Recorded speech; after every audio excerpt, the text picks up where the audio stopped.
Երգիչ Անդրեի կնոջ Անի Օհանյանի գրառման հիման վրա քրեական վարույթ չի նախաձեռնվել։ Այս մասին «Ֆակտորի» հարցինի պատասխան հայտնել են գլխավոր դատախազությունից։ Նկատի ունենալով, որ ԶԼՄ-ներում տեղ գտած Անի Օհանյանի գրառման դեպքով Հայաստանի Հանրապետության ներքին գործերի նախարարության ոստիկանության համապատասխան ստորաբաժանումում ձեռնարկված օպերատիվ հետախուզական միջոցառումների արդյունքում պարզվել է, որ Անի Օհանյանն ու Անդրեյ Հովնանյանը մշտապես բնակվել են Միացյալ Նահանգներում, իսկ հրապարակման մատնանշված հանգամանքների վերաբերյալ ներկայումս այնտեղ առկա է դատական գործընթաց, հետևաբար քննարկվող հրապարակմանը Հայաստանի Հանրապետության քրեական դատավարության օրենսգրքի 178-179 հոդվածների կարգով ընթացք չի տրվել, հայտնել են դատախազությունից։ Երգիչ Անդրեի շուրջ ստեղծված իրավիճակը այս պահին համացանցի թիվ 1 քննարկման առարկան է դարձել, ու այս քննարկումների ֆոնին տարածվում է մի հարցազրույց, որը երգիչը տվել է դեռ տարիներ առաջ։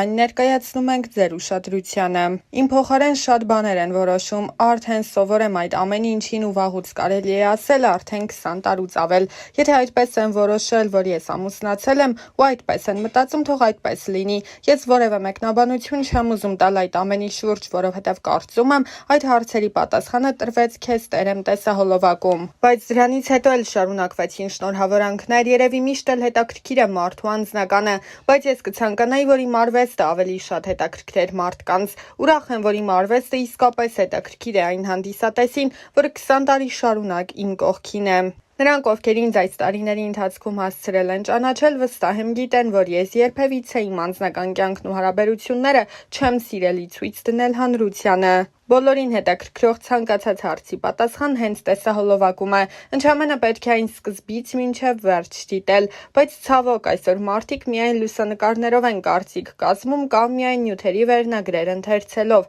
չկարդալով ամբողջական նյութն ու չդիտելով տեսանյութը։ Դա նույնն է, ինչ 2 ժամ տևողությամբ հրաշալի ֆիլմը դիտելու փոխարեն միայն մի քանի վայրկյան տևող թիզերը նայեց։ Շատերի կյանքում եղել է նման պատմություն, ես չեմ ցանկանում շատ բաներ բացահայտել, որովհետև պարզապես չեմ ցանկանում։ Չեմ ուզում անդրադառնալ այն ամենին, ինչ եղել է իմ անցյալում, որովհետև այն, ինչ կա իմ ներկայում, ավելի լուսավոր է, ավելի ուրախ ու սիրով լի։ Կան տեսահոլովակներ, որոնք ներկայացնում են իմ կյանքը, որոնց սցենարը հնարված չէ, բայց չեմ ասի, որոնք են դրանք։ Երբ հանրային մարդ ես, ուզած թե չուզած, անձնական կյանքդ հետաքրքիր է բոլորին։ Ինչու տրամաբանական ավարտ չունեցան, պատճառները շատ էին։ Հիասթափություններ, միմյանց չհասկանալ, դավաճանություններ։ Գիտես, ես առհասարակ ընկերություն անելուց երբեք եւ երբևիցե չեմ մտածել, որ դա պարտադիր պետք է տրամաբանական շարունակություն ունենա վերածվի ամուսնության։ Ամուսնությունը շատ լուրջ որոշում է։ Կարծում եմ, դա ավելի շատ որոշում է, քան զգացմունք։ Երևի միշտ երկկողմանի պատրաստ չեն եղել այդ ամենին։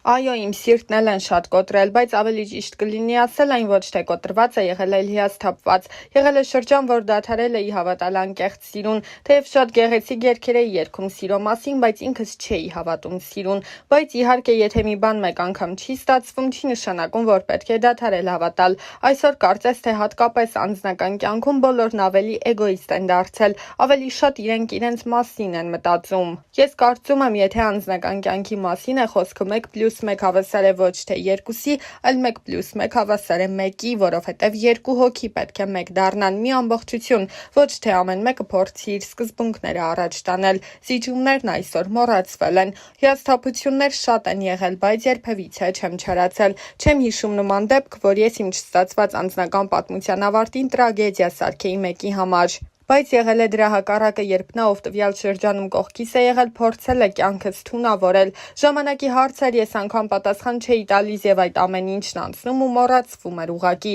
Առհասարակ, եթե ես մի բանից հիասթափվում եմ, եթե մի բան կոտրվում է իմ կյանքում, ուրեմն վերջացած է ամեն բան։ Սերը նման է շատ փխրուն մի երևույթի, որը երբ ճաք է տալիս ու փորձում ես վերանորոգել, միևնույնն է, այդ ճաքը միշտ մնում է։ Ըստ իս հենց սկզբից երկու կողմն էլ պետք է ջրեն այդ զգացմունքը, պետք է ջանք թափվի։ Չգիտեմ, երևի շատ եմ արդեն փիլիսոփայում, բայց երբ 16 տարեկանում սիրահարված էի, ես պատրաստ էի ամուսնության։ Ուղղակի տարիքից ելնելով շատ խոչընդոտներ եղան, բայց կյանքում ունեցել եմ նման սեր, որը բոլոր սերերից ամենամեծն է եղել։ Սղճում եմ միայն նրա համար, որ ես այսօր կարող էի ունենալ 21 տարեկան որդի, Բայց փաստը մնում է փաստ, որ ես կորցրի նրան։ Միայն դա է, որ ինքս ինձ չեմ ներում, այդ կորուստը ինձ համար ծանր է մինչև այսօր։ Չեմ ուզում ծավալվել ու այդ ամեն ինչը վերհիշել։ 1998 թվականներ, ինձ ցավ է պատճառում այդ հիշողությունը, ինձ ցավ է պատճառում, որ նա այսօր չկա։ Ուղղակի չեմ ուզում շարունակել այս թեմայով խոսել, բայց այն միտքը, որ նա կարող էր լինել իմ կյանքում, բայց չկա, իհարկե սխճում եմ շատ։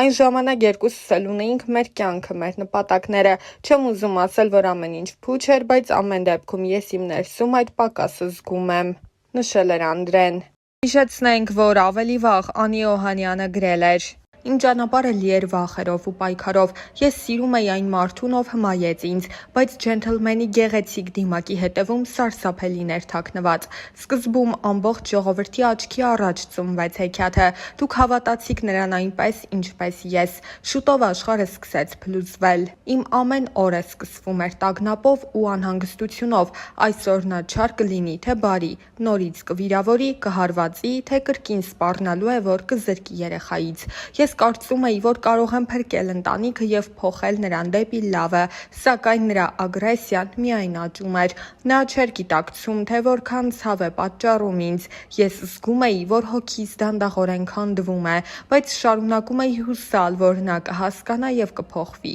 Ես հասկացա, որ սերը չպետք է տառապանք բերի, կներես բառը ելք չէ, դա անընդհատ կրկնվում էր։ Այսօր ես համարձակվում եմ խոսել։ Այս ամբողջ ընթացքում ես ստիպված էի ժպտալ տեսախցիկների և մարդկանց առջև, ցուցադրել երջանկություն այն ժամանակ, երբ ոչ ոք չգիտեր, թե ինչ է կատարվում փակ դռների հետևում։ Այս գրառումը ոչ միայն աղաղակ հոգու, դա կոչ է բոլոր կանանց, ովքեր տառապում են ինձ նման, աղջիկներ, կանայք, մայրեր, դուք արժանի եք սիրո, որը բերում է լույս և ոչ թե խավար, նշել էր նա։